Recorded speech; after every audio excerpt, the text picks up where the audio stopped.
지금 우리나라 현실은 솔직히 이 얘기까지 해도 되나 모르겠는데 밤에 응급실에 전공의만 있어도 응급실 돌아가는 거잖아요. 예, 그렇게 책임진 이야기를 사람 없어도 하죠. 돌아가는데 그 캐나다의 현실은 벌써 어텐딩 피지션이 없으면 안 돌아간다는 기본 그런 예. 어떤 개념, 그러니까 책임이 다 깔려 있는 거네요. 예, 퀄리티 면에서 보장이 안 되는 환자 진료는 위험하다는 그런 인식이죠. 그게 다른 거네.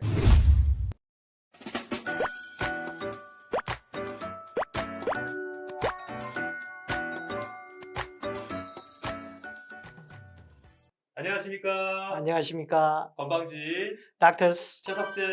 김철입니다. 반갑습니다. 김철 이사님 참여해주셔가지고 자기소개 한번 부탁드릴까요? 성가를로 병원이라는 곳에서 곤욕응급의료센터장 또 고압산소 치료센터장으로 근무를 했었고요. 그러다 보니까 이제 전공은 응급의학과 전문의, 또 최근에는 고압학 전문의로서 진료를 하고 있습니다. 이렇게 자리에 참여해 주셔가지고 너무 감사하고요. 선배님 때는 사실 응급의학과 되게 초창기잖아요. 그래가지고 그때 시절의 응급의학과의 모습 이런 것들이 지금이랑 또 많이 달랐을 것 같은데. 90년대만 하더라도 우리나라의 응급의학과 자체가 아예 모르는 그런 시기였기 때문에 ER이라는 미국 드라마를 네. 접하면서 내가 모든 것을 다 할 수는 없지만은 내가 그 사람을 바로 살려내지 않았으면은 이 사람은 다른 치료를 받을 기회조차 없다라는 것을 그때 이제 보고 내가 응급의학과를 해보고 싶다 생각을 했죠. 그 드라마 보면서 난 이과 절대 가지 말아야지 이런 생각. 그렇습니까? 그렇게 이제 우연하게 응급의학과를 시작을 하게 됐고요. 응급의학과를 하면서 초창기였기 때문에 굉장히 어떤 힘든 점이 많았죠. 타과에서 응급의학과를 응급실에서 인정을 안 해주는 그런 상황이었고, 또 저한테는 다행이었던 게 그때 당시에 한 병원에서만 근무를 한 게 아니고 파견 근무를 또 했었고, 세브란스 병원의 전공의들이 저희 병원에 와갖고 또 저희를 가르쳐 주기도 했고, 굉장히 다양한 경험을 하면서 이렇게 했죠. 그러면서 제가 마침 그때 석사 과정을 하게 됐는데 전공을 또 의용공학을 하게 됐어요. 의용공학이 뭔가요? 의료에 사용하는 모든 기계공학적인 그런 부분, 요즘은 뭐 기계뿐만이 아니고 전산이랄지 활용할 수 있는 기계 장비, 의료 기구를 뭐 개발하는 그런 쪽이라고 생각을 하시면 됩니다. 그러면 지금 준비하고 계신 고압산소 치료랑 연결이 되네요. 예, 그렇습니다. 전공을 버리신 게 아닌 것 같은데.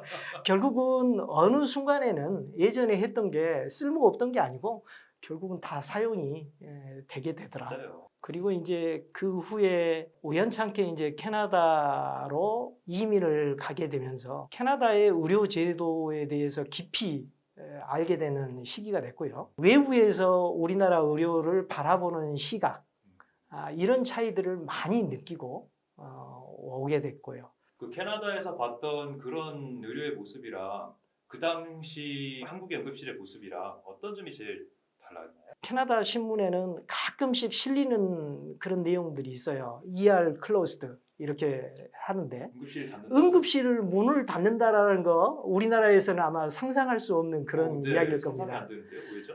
그래서 저도 참 놀랐어요. 네. 왜 응급실을 폐쇄를 한다는 이런 이야기가 오지?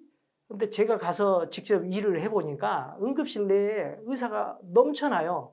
우리나라에서는 고작 진료하는데 응급의학과 의사 전문의 한 명. 지금 우리 현실은 그렇죠. 예, 그렇죠. 그런데 응급의학과 의사도 있고 응급의학과 전공의도 많고, 특히 이제 내외산소 정신과는 캐나다의 경우에는 반드시 응급실에서 한 6개월 정도 수련을 하도록 돼 있어요. 거기에 인턴 레지던트까지 있었으니 의료 인력이 엄청 그 많은데 시간에. 왜 폐쇄를 하느냐? 결국은 그 모든 것을 책임져줄 어텐딩 피지션이라는 응급의학과 의사가 닥터 쇼티지 때문에 근무를 못 한다는 거죠. 다른 의사가 있어도. 예, 있어도 지금 우리나라 현실은 솔직히 이 얘기까지 해도 되나 모르겠는데 밤에 응급실에 전공의만 있어도 응급실 돌아가는 거잖아요. 예, 그렇게 책임진 이야기를 사람 없어도 하죠. 돌아가는데 그 캐나다의 현실은 벌써 어텐딩 피지션이 없으면 안 돌아간다는 기본 그런 예. 어떤 개념, 그러니까 책임이 다 깔려 있는 거네요. 예, 퀄리티 면에서 보장이 안 되는 환자 진료는 위험하다는 그런 인식이죠. 그게 다른 거네. 예. 우리는 그냥 환자 볼 수 있고 돌아갈 수 있으면 되지, 전화로 해결하면 되지 이러는데 예. 그게 아니라 제대로 준비가 돼 있지 않으면 일단 닫는 것이다 이런 예. 개념이네요. 와, 다르다. 더더구나 이제 제가 캐나다 의료 환경을 처음 접했을 때 가장 놀랐던 건 뭐냐면은 응급실 벽에 붙어 있는 문구를 보고 참 놀랐어요. 의료진을 존중하지 않으면은 당신은 치료받을 수 없습니다.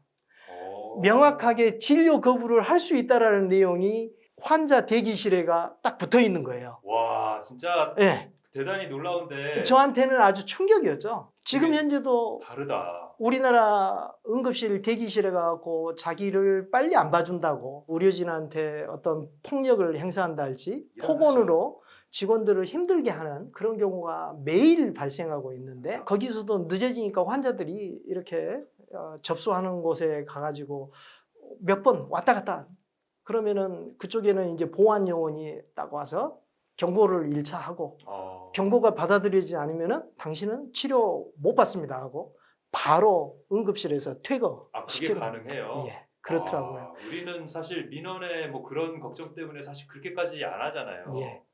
근데 그것은 뭐 모든 기본적인 병원 시스템이 국가 시스템이잖아요.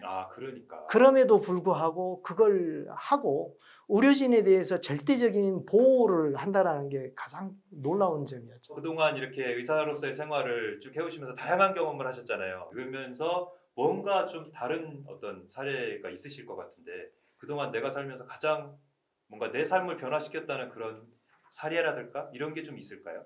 여러 가지 경험이 있었지만은 그 중에 가족에 대한 생각을 좀 바꿨던 그런 경험이 가장 컸습니다.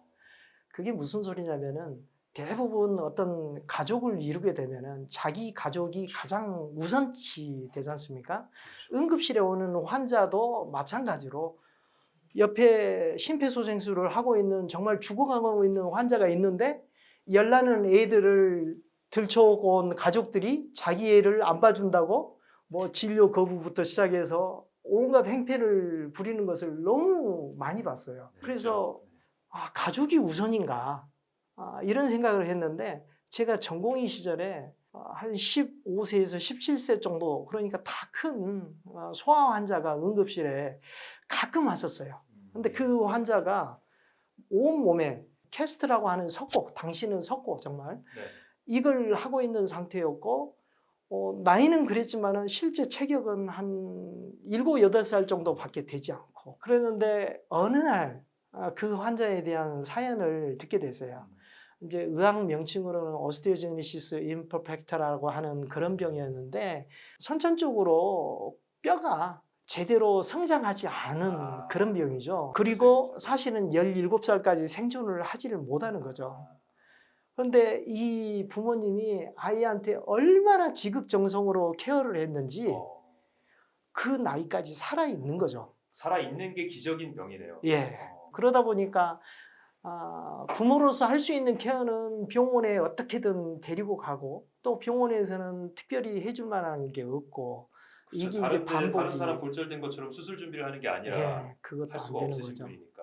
그래서 당시에 그 아이를 보면서 내가 우리 아이를 기르면서 막 잘 되라고 어떤 교육을 엄청나게 시키고 대부분 이런 것을 생각을 하실 텐데 우리 아이들은 건강하게 낳아준 것만 해도 벌써 부모한테 효도를 한 거다. 특별하게 큰 병 치료를 안 했다는 게 정말로 큰 기쁨을 준 것이다라는 생각을 했죠. 그 이후에 제 생각이 바뀌었어요. 우리 가정한테 항상 감사하고 우리 애들한테 기대를 하지 말자. 이게 좋은 말인지 모르겠어요.